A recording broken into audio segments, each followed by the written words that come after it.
So we will be starting in about 5 minutes. If you're already in this presentation, welcome. Please, before we get started, go to signin.nmdelt.org. You can see it on the screen and let us know that you're here. You can also go over to the chat and please introduce yourself and tell us what program you're with.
All right, can you hear me?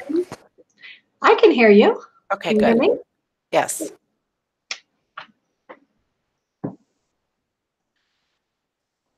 Okay, it's 11 o'clock, so let's get started.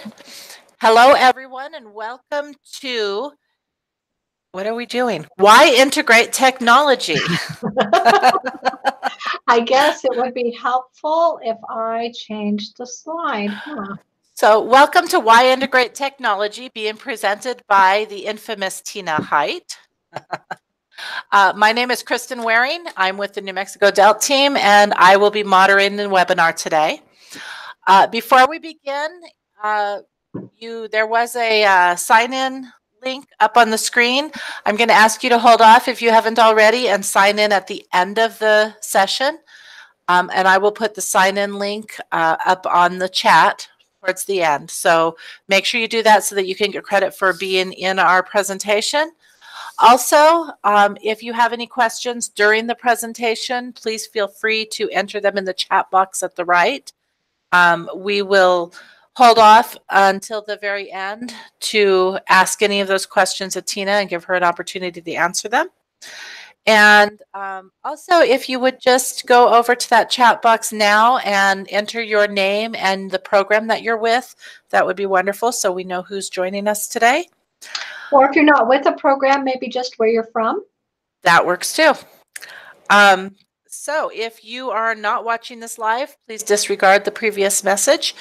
And now I will turn the mic over to Tina, and let's see what she has to say. Well, good morning. And in my infamy, I have neglected to add a title, and I wear multiple hats in adult education. I do manage our local UNM Valencia adult education program, which recently changed its name to Next Steps Adult Education Center, as well as the DELT project. Yes, the DELT project, which is bringing you this virtual conference, and the ACE project, which serves TANF clients with high school equivalency instruction and partners with HSD, the Human Services Department, local SL START programs, our New Mexico Works programs, and local adult education programs to provide those services to TANF clients. So those are my 3 hats, aside from being a mom and a wife and a daughter and, you know, all those other roles we play.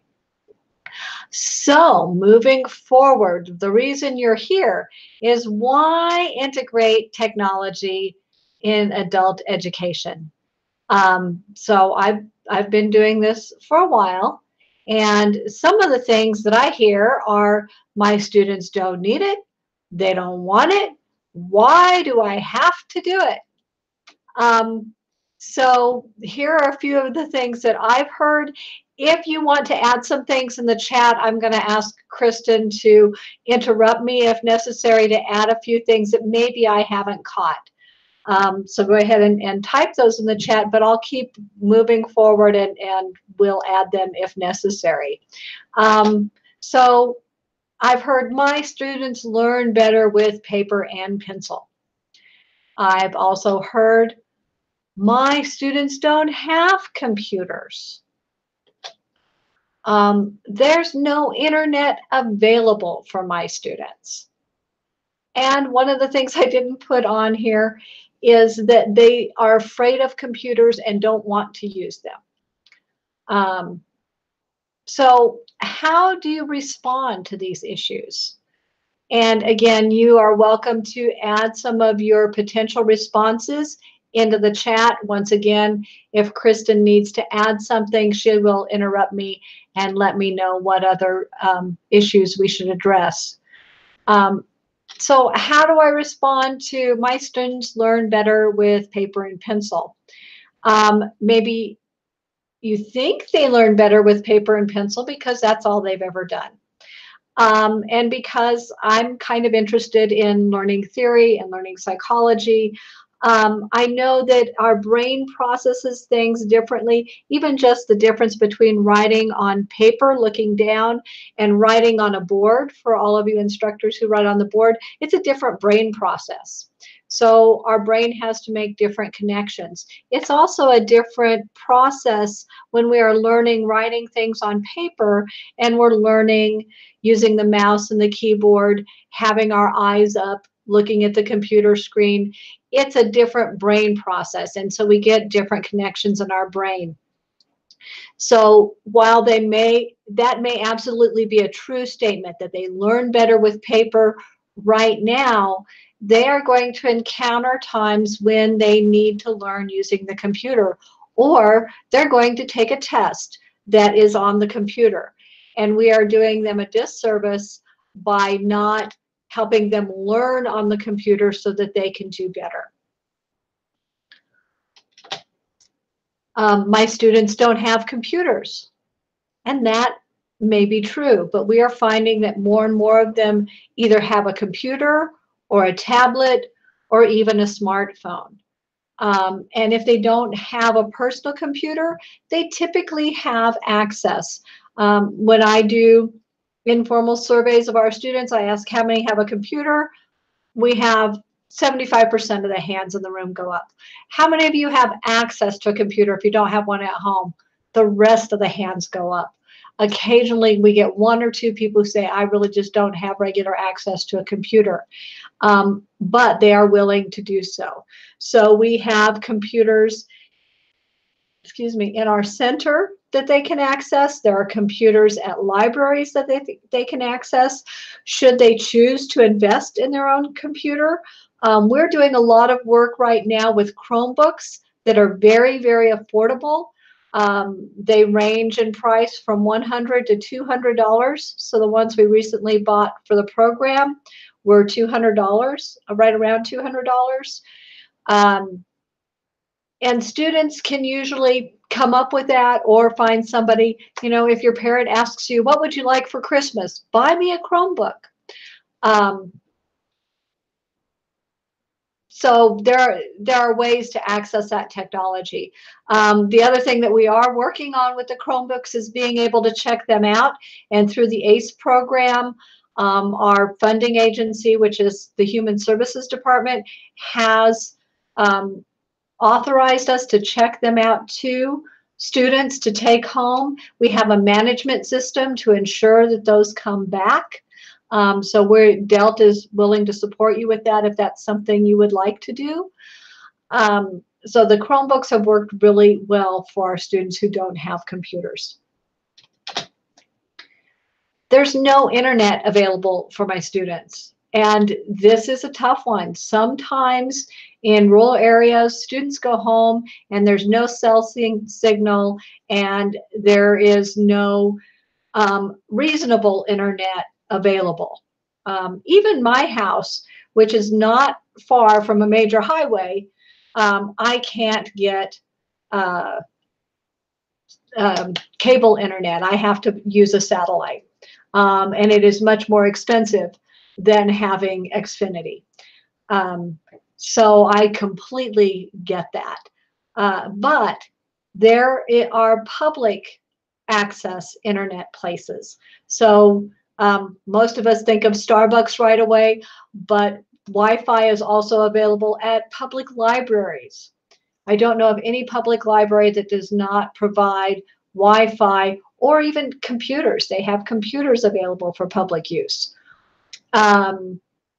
McDonald's, and Kristen, I know you and I were talking earlier, and you said, you know, McDonald's and Burger King often also have play areas for the kids. So the kids can be playing while they're working on their homework using the free Wi-Fi, and, you know, it costs them the cost of a 99-cent soda or something while they're studying.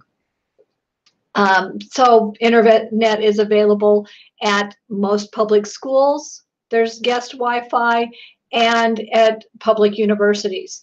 So we have parents who will sit outside in the school parking lot and work on their computer to access the school's internet. So it's becoming more and more available. Kristen, did we have any other suggestions?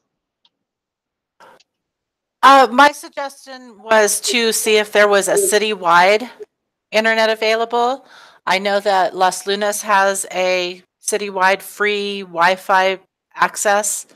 It's not the greatest, but it works for what we need it for. I believe Albuquerque also has something similar to that. So it's just a matter of contacting somebody in your city and finding out if there is a Wi-Fi portal available for your students. Great. Okay, so this whole of why do we need to do this? Well, WIOA has given us more opportunity for digital literacy. In the WIOA Act, under Title II, Adult Education, it now authorizes us to be able to claim digital literacy as an activity. And digital literacy is defined. You can see the definition here that I've pulled out of this WIOA document. I'm sorry, it's not a WIOA document. This is about WIOA, but it was published by OCTAE, the Office of Career Technical and Adult Education. So the definition is the skills associated with using technology to enable users to find, evaluate, organize, create, and communicate information. If you look at those words, they are very similar to the words you're going to find in Webb's Depth of Knowledge, which, as you know, is what we're using now for college and career readiness and meeting those standards. So going deeper rather than wider.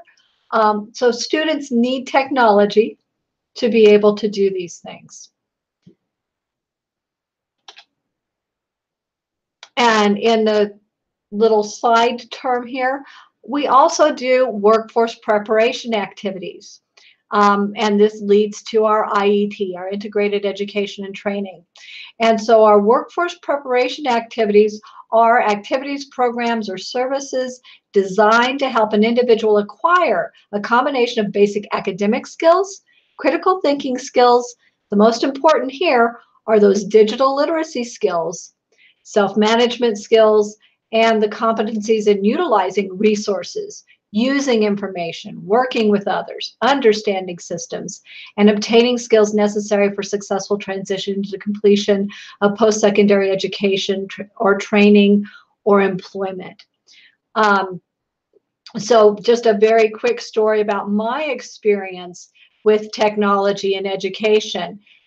My first 3 years of community college here at UNM Valencia, I never touched a computer, nor a typewriter. Well, I did for one paper, but that's a different story. Anyway, if I had a paper that had to be turned in typewritten, I wrote it by hand, and I had a friend type it for me. And so that got me through my first 3 years. As I was transferring to main campus, I was talking with one of my professors about how nervous I was. And she was wonderful and kind of walked me through things and asked me, so Tina, do you have a word processor? No. Do you have a typewriter? No. Do you have a computer? No. Do you plan to go to college? So she explained to me that I was going to need this technology to get through college. And I really did have a fear of computers at that point. But she helped me purchase my first computer. And I bought the maximum warranty on it. In case I crashed it, I knew I could take it back and they had to fix it for me. So that made me feel more confident about using it. I got to experimenting with it, and now, you know, there's no holding me back. It is a necessary skill for being able to get through post-secondary education, anymore, even for applying for a job. If you go to apply at Walmart, or Home Depot or AutoZone or any of the, at least the retailers I know around here, most others, it requires that you do the application online. And then they have training programs that are also online. So again, we need to have our students familiar with the computer and knowing how to learn online. So let's take a look at, other than our students and teachers and me, because I use the internet every day, who's using the internet? So I am going to switch here to a web page. So we're at the Pew Research Center, and we're looking at their internet and technology page. And I'll provide this link for you later, as well as it is in the presentation. So we're going to look at who's really using the internet. So we've got internet use over time. So way back in 2000, so when I started using it, it was way back here. But anyway, in 2000, about half the adults in the United States were using the internet. We get up to 2018, 89% of adults in the United States are using the internet. That's a pretty steep climb, and it is still growing. If we look at who's using it by age, we can see that our 18 to 29-year-olds, right, our population of students, that age group, 98% are using the internet. If we go just a little bit older, that 30 to 49 age group, it only drops slightly to 97%.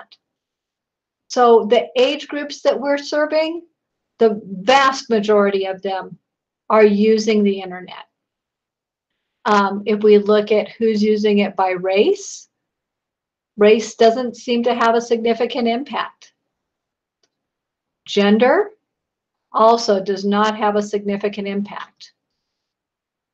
Income, however, we start seeing a disparity. So higher income level people, so those making over $75,000 a year, are at 98%. Those who are making less than 30% a year, or 30%, $30,000 a year, are only at 81%. But 81% is still a lot. That's still a strong number. When we look at education levels, again, we see the disparity. So those with higher education levels, our college graduates, are using the internet at a rate of 97%. Those with less than a high school diploma are at 65%. That's our population. Community also has a significant impact. When we look at urban and suburban people, they're 90 and 92%. They're using the internet. Our rural people, the ones I was talking about who have that difficulty getting internet at their home, are down to 78% using the internet. Now, I would like to see a combination of this data and how it all figures, how many of those people are living in rural communities with less than 30,000 income and are within that working age range. Because if we go back to age, we can see that a lot of the adults that are not using, only 66% of those 65 and plus, and for the most part, we consider those out of the workforce. So that age group is having an impact also on the income, education, and community. So I'm curious as to, you know, these people in our age group, our service group, our primary group, who also fit into these others, what percentage of them are using the internet. But it's interesting data, and I think the big thing that we can see here is regardless, we're seeing growth. The only place here is where, with less than a high school diploma, we're seeing kind of a decrease in internet usage from 2016 to 2018. Some other interesting information is broadband use over time. So who's getting broadband at home? And that's dropping as well. It's down to 65%, down from 73% in 2016. So is this a trend that we're going to see, that fewer and fewer people are using broadband to access internet at home while they're becoming, this is interesting, this is who has home broadband, smartphone dependency is increasing. So in 2016, only 12% of adults only use their smartphones for internet access. And we're up to 20%. So it's very interesting on how they're accessing the internet. It does show that when we're choosing learning materials for our students, that we should be looking into the future, looking at these trends and ensuring that they're also accessible on their smartphones. Because sometimes if they don't have that Wi-Fi accessible, they can access them over their smartphones. And we have found students sitting in waiting rooms, working on lessons, taking a break at work. I've got 15 minutes. I can do a lesson in EdReady or something. So that's kind of a cool thing. Okay, great. I am going to move back to the slideshow. And for the next few slides, I am just going to, this was my backup in case the internet did not work or something happened with the web page. So this is just all of those charts and graphs again. But other than talking about our students and about education, who is using the internet? So the internet is a gateway to employment. And one of the major providers of that, of course, is New Mexico Workforce Connections. So on Workforce Connections, you can look for a job. You can create a resume. You can post your resume so that employers can actually look for you. Now, those of you working in adult education, we love you. We want you to stay here. Don't go looking for a job. Well, I guess you could, but we want to keep you here. But to help your students use this tool to do job searches, to do job exploration, to look at the job market trends, to know what's happening out there. When are there job fairs? There are lots of services. To apply for their unemployment benefits, they go here. So that's done online. It's also a gateway to benefits. We know that many of our students are low income. So the Income Support Division has a website. People who are looking for assistance can apply directly online. So imagine how much time they are saving and how much more quickly they can receive their benefits. If they do it online, that application goes directly in the system as opposed to somebody having to fill it out paper and pencil, take it to the office, turn it in. Somebody else has to enter that online in order to get the application in the system, and that takes some time away from the actual process of getting their benefits. So they can access benefits through the internet. Other people using the internet. There's a gateway to resources, and the one that I chose to highlight here is the resource guide from United Way of Central New Mexico. I am certain that other areas of the state, other United Ways serving other regions have similar resources. And I'm not sure if this 211 number works statewide. So if any of you know if it does, please put that in the chat so that Kristen can share that with us. But I do know that it works in Central New Mexico, and I'm sure if somebody called the 211 directory, they would help them find resources throughout the state and not just in Central New Mexico. Anyway, 211, so you can dial it on the phone. It's accessible, but you can also search the directory. It's really hard for me when I'm on the phone and people are telling me, okay, there's this service, there's this service, and a lot of it's, I'm sure, recorded, although it shows a live person on there. I'm not sure. I've never called the number. So if you've had any experience with that, I'd love to hear about it. But they can search for childcare, clothing, food, shelter, suicide hotline, mental health issues. Where can I get help? That's what the 211 and the resource guide is meant for. So it's a huge gateway to resources. And the nice thing about doing it online is that it also maps those so you can see where they are close to you.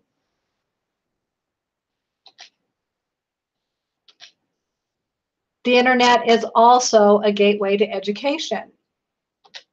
And I just chose to do the free application for student financial aid. And I don't think they even take paper applications anymore. I believe that it must be done online. So more and more we are seeing that applications and things have to be done online. If you need paper pencil, you usually really have to ask for it and go through a longer process. But they apply for their student aid online. And most colleges also have online applications as well as training programs. So teaching them how to do these online applications really helps them access resources that they desperately need to improve their lives.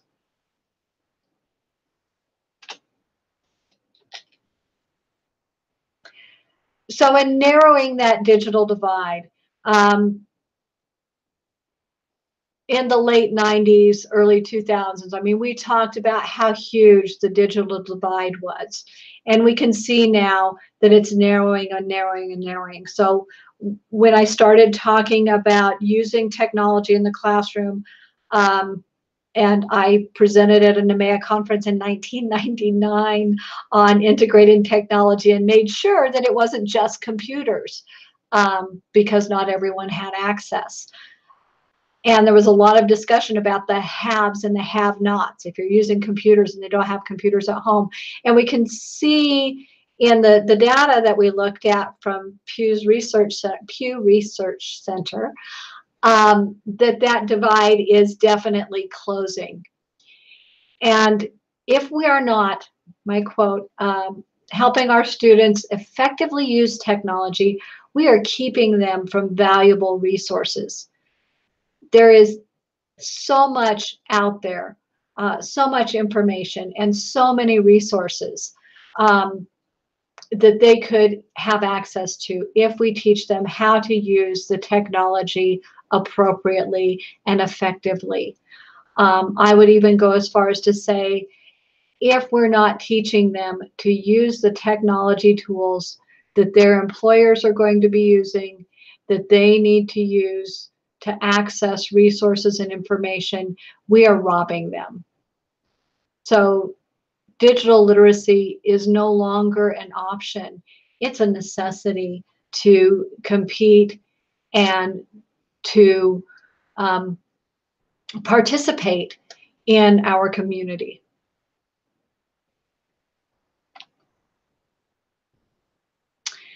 So, having said that, other ways that we've used technology in our program helps us save money. So by going paperless, so this was our intake system. Our intake system, as well as copies for the classroom. So by using Google Classroom as our learning management tool and using other online programs where students are actually doing their work online, we have reduced our duplicating budget in 5 years by, yes, that is a correct number, 1,200%. So in actual numbers, we spent nearly $4,000 in fiscal year 2014, and we will spend less than $300 this fiscal year in duplicating costs.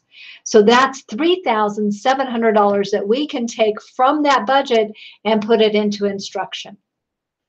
The other place that it has saved us is in textbooks. The publishing companies may not be as happy to hear about this, but because we are using online programs and we are using open educational resources, we are spending less on books and more on technology. So we used our instructional materials money to be able to purchase either quality online programs and some of those Chromebooks. So we're saving money with technology. It also saves us time. For instructors, there's an upfront investment in time for them to learn how to use the instructional programs such as Edmentum's Plato or EdReady or Career Ready 101, or the many others, Kahoot as a quizzing tool, as a formative assessment. There are a lot of technology tools, but as they learn them, the time they spend doing the prep work is drastically reduced. So again, it's an upfront investment. You have to figure out how you're going to deal with that investment of time. But once it's learned, it saves so much time, and the quality is also increased. Again, saving time, learning to use a management system such as Google Classroom, which is what the DELT team supports. We can assist with things like Blackboard and Coursera. We don't know, some of us don't know those as well. We have some experience with that, but that depends on what your institution is using and how you're doing that. But we have chosen to use Google tools and support Google Classroom. And once you build those lessons in Google Classroom, they are very easy to recycle, reuse, revise, redesign. And they can also be shared. So someone in Roswell says, hey, Kristen, you said you were doing a great lesson, and I'd really like to do that with my students. Can you share the material? And within a few minutes, it's gone from Kristen to, I'm going to use Nancy and Roswell as an example. So it's gone from Kristen to Nancy. It's just been shared. They can be on the phone or they can be on a chat and talk about it. And Nancy can actually reuse that classroom and revise it to her specific needs. So it makes things more shareable and we can all learn together. And as you know, or you may or may not know, the C3 project, as well as DELT and others in New Mexico, are working on this Made in New Mexico project to be able to share more lessons. So we're hoping to be able to do that more and more to help save more time and ensure that we have good quality curriculum throughout the state. There are other advantages for the instructor and for the program. Access. I spoke of this a little bit earlier. I use Google a lot now. Many of our team members do. The collaboration through Google, it's what Google tools were intended for. So it's very easy to share information and to have it at your fingertips. So because I've put things in my Google Drive, if I am at the COABE conference and somebody asks me for information, I can usually get it even on my cell phone. So we're back to, you know, using your cell phone to access the internet. So technology for access. It increases student participation. If they have more access to instructional materials outside of class and access to their instructor. So we've taught our students how to use Google Hangouts to contact their instructor, and if they have a quick question, they can put it in the chat. Some of the research shows, and I can't tell you, and Chris and I were joking about this, like 80% of statistics are made up on the spot. Or she said 90, so it depends. So I'm not going to quote statistics, but if you send somebody an email, it could be 24 hours before they look at their email.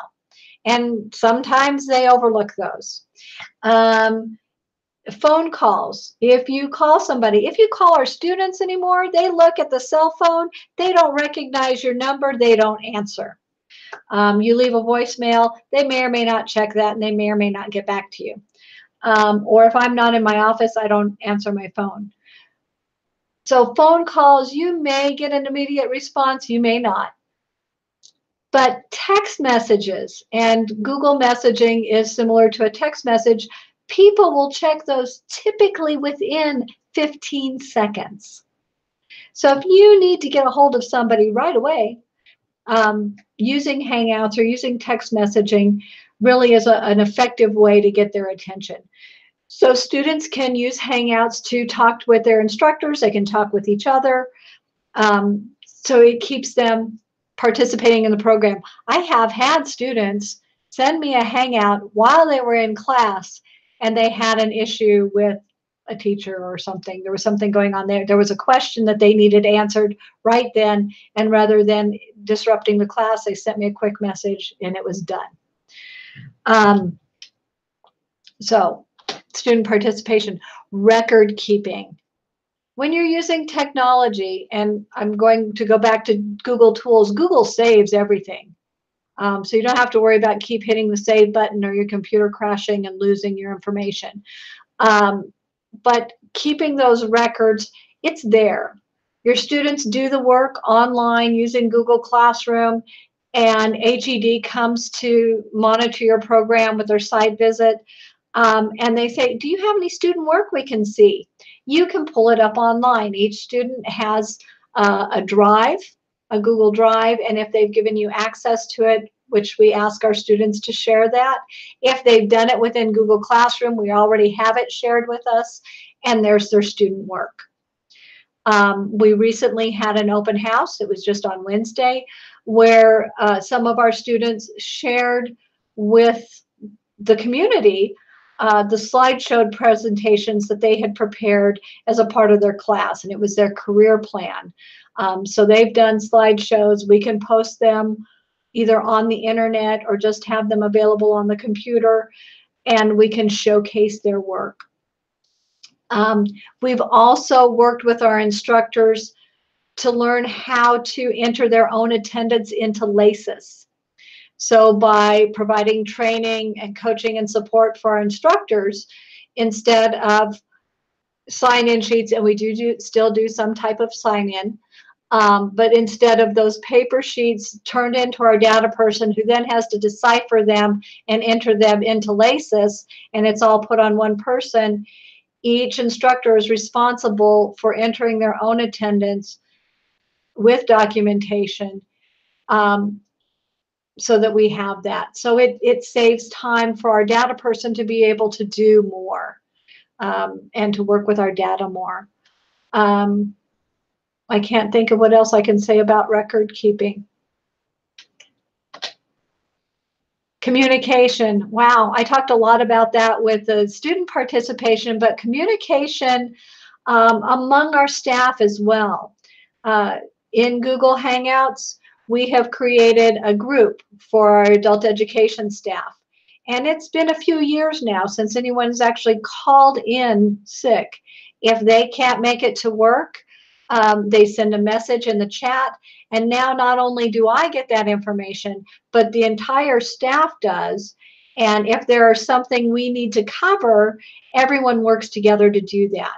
So it increases that communication, that collaboration, that sense of responsibility of the program as far as our staff group is concerned. I have a couple of other groups. Our DELT team has a group where we're chatting about things going on, and that's an ongoing chat. So if you want to talk to a group, you can. So you've got email, you've got chats, you've got, of course, voice. There are all kinds of ways to communicate with your staff, your program, your students, by using technology and teaching everyone to use it effectively.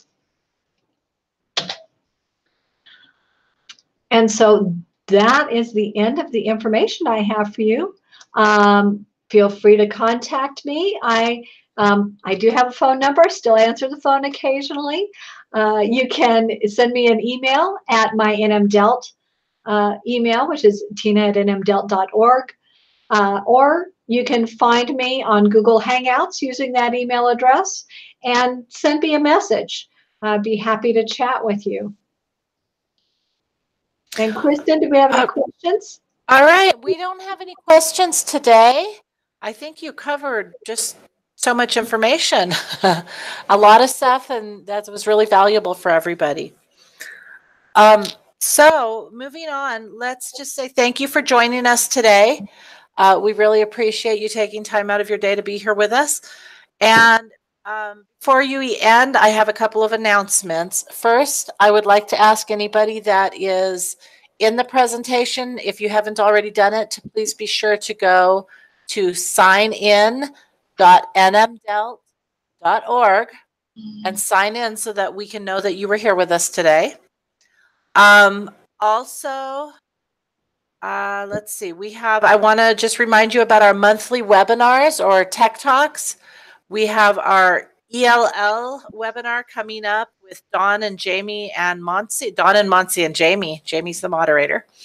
On Wednesday, April 17th at 12:30. You can find the information and the links on our website. This will be our third webinar in the series for the ELA webinars. And it will be called Practice and Conclusion, Tech Strategies that Reinforce English Learning.